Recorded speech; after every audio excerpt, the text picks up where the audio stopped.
সুলতান আহমেদ, গ্রামের বাড়ি বাংলাদেশের চাঁদপুরে। দক্ষ দর্জি হিসেবে মধ্যপ্রাচ্যের দেশ কুয়েতে পাড়ি জমান ২৭ বছর আগে।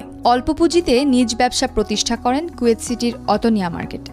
১৯৯৭ সনে কুয়েতে আসছি, তো প্রায় ২৬-২৭ বছর কুয়েতে চলতেছে। তো আগে মোটামুটি ব্যবসা বাণিজ্য মোটামুটি ভালোই ছিল। অ্যাকচুয়ালি এটা তো অতনিয়া মার্কেট আমাদের কুয়েতের ভিতরে বাঙালি মার্কেট হিসেবে আমাদের পরিচিত। বাংলাদেশের কাস্টমারই বেশি, তো অন্য জাতি কাস্টমার আছে, কম বেশি আছে, মানে বাঙালিটাই বেশি এখানে।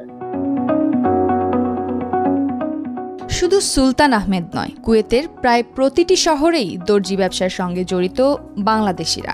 বাংলাদেশিদের পাশাপাশি ভারত, পাকিস্তান, মিশর সহ অন্যান্য দেশের নাগরিক ভিড় করেন এসব টেইলার্সে।